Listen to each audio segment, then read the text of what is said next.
I'm a senior marketing exec at Acacium Group, and I work specifically in managed services, which means I look after Bank Partners, Espirita, Engage, Pulse, Perms and International. I think that's everyone. Make sure I've included them all there. They'll feel left out otherwise.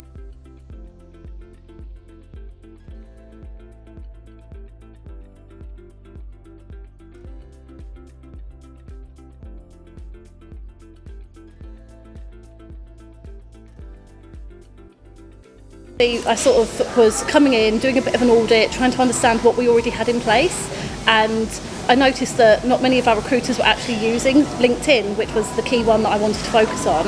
And I said the more that they use it, the better our personal reach will be. So I kind of made it a bit of a personal vendetta. I was like, I'm going to get everybody on there and at least like liking things and understanding what it's for.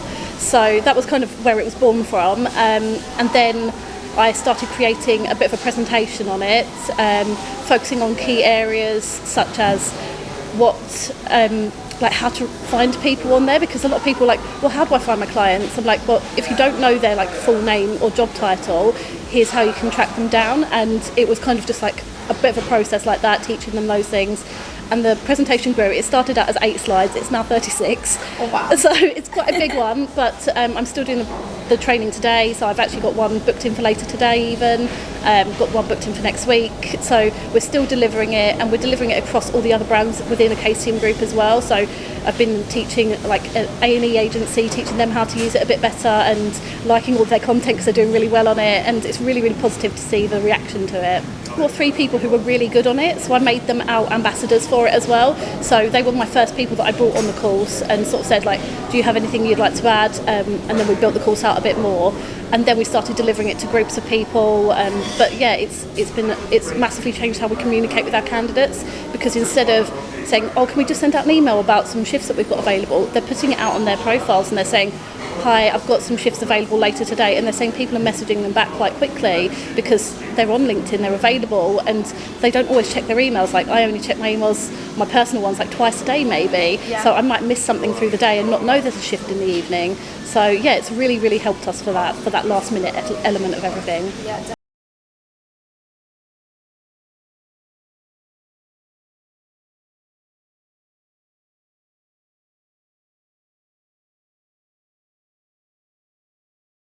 So initially I started with just an audit of everything that we had, just understanding like how everybody was using it already, and then I started with the social media training to get everybody else using it as well.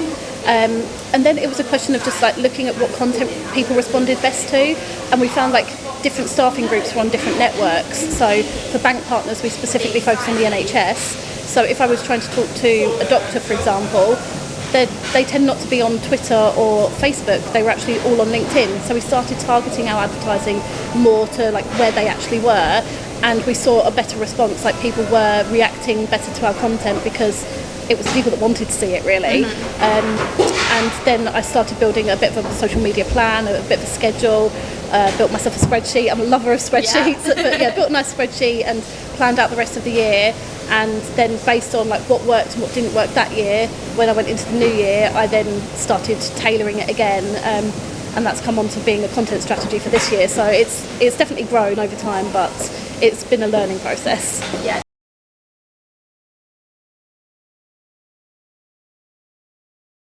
So I would say there's a group called Lonely Marketers, which I'm part of, and I learn so much from. They've got a WhatsApp group, and I'm just constantly like checking in. I don't even comment that much in it, but there's always so many useful tools in there. So learning from them. Also, Acacium has a bigger marketing team, so although my marketing team is about 4 people, we have a much bigger marketing team as well of close to like 30 people, I want to say. That could be completely wrong. But I'm always learning from them, so I can just message another person in the team and say, hi, have you ever worked with this tool? Or do you have a recommendation of what we could use here? So I think it's learning from other marketeers is the best way to go forwards. And there's always somebody who's used something similar or has some sort of experience in it for it. Yeah.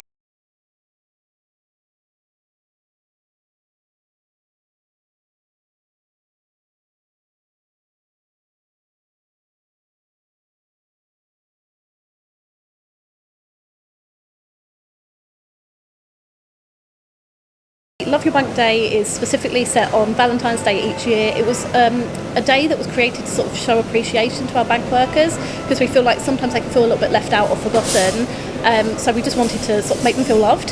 And as part of the campaign, we do a lot of on-site stuff. Obviously with COVID, we haven't done much of that recently, so we've moved a lot of it online. But whilst we were doing the on-site things, we used a lot of merchandise such as heart-shaped stress balls, heart-shaped sweets, lollies, that sort of thing, even some like reflectors that go on your bikes. Nice. So everything like that, but people were saying we don't know if it's even working, and so I created a landing page, bankpartners.co.uk/love, which was nice and simple to fit on the merchandise, and we didn't use it anywhere else. We only used it on the merchandise, and then we just sort of tracked who visited. There's a form on the page so people could apply to work at some of our banks, so we could then see which trust they were coming from as well. So if it was distributed with our Barts trust, for example, and then we had people applying to work there, we knew that it had worked at that particular location, and actually we found it worked at all of our locations, so that was really positive, and it was just that sort of validation and that proof that it really does work.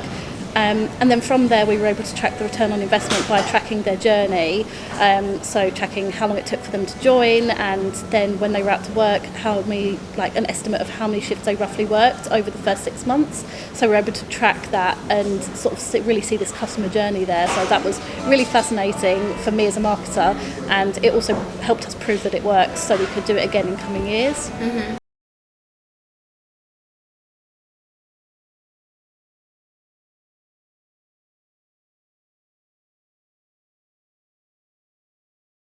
I would say find your niche. So for me, I really identify with healthcare recruitment because I've got, my dad used to work for the NHS, also in marketing actually, and I've got a lot of family members in healthcare, so I really identified with that.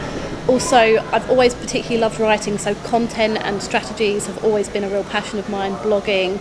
So just finding that real niche. So I mostly focus on content and campaigns. But I'd say you want to explore to start with everything, just try and get an understanding of everything. So I did some work with digital marketing, I did some work on more of like the real in-depth strategy pieces, and then just found out what really worked for me, what I was passionate about. Mm-hmm. And I think once you find your passion, you really want to stick at it, and I'm lucky I've got a massively supportive team around me who have also found their niches, and we all work really well together.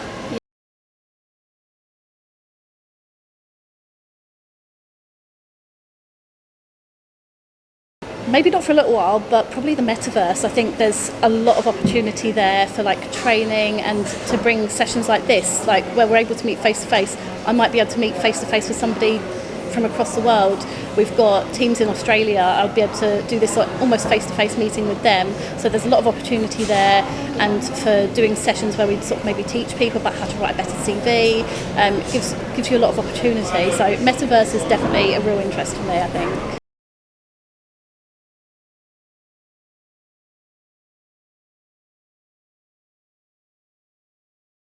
I've probably got a couple of stories about this. There's always some weird ones, but when I was contacted by a recruiter trying to get me interested in a new job, told me that I asked if there were any benefits, and he said, "Oh yeah, do you swim?" And I was like, "Do I what? Do I swim?" I was like, I mean, I got my 5 meters when I was 8 or something, but I don't know how this is relevant. Like, is it on an island, this location? It's like, so I just went back with yes. And then he was like, "Oh, because they've got a gym and a swimming pool as part of the benefits for this job." And I was like, I really wish you'd like led with that, because I had no idea where this was going. So that was quite weird. But yeah, like as like a marketeer, like I think people assume marketing do everything as well. So I get weird questions in the job too.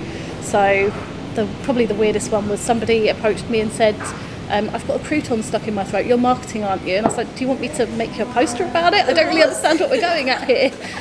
So I was very confused. But yeah, he said, "I thought you could help with first aid." I was like, "I think the first aid is probably more suited to that, but they're sat over there." So redirected a little bit. But yeah, we get some really weird questions. I think in marketing, you do a bit of everything.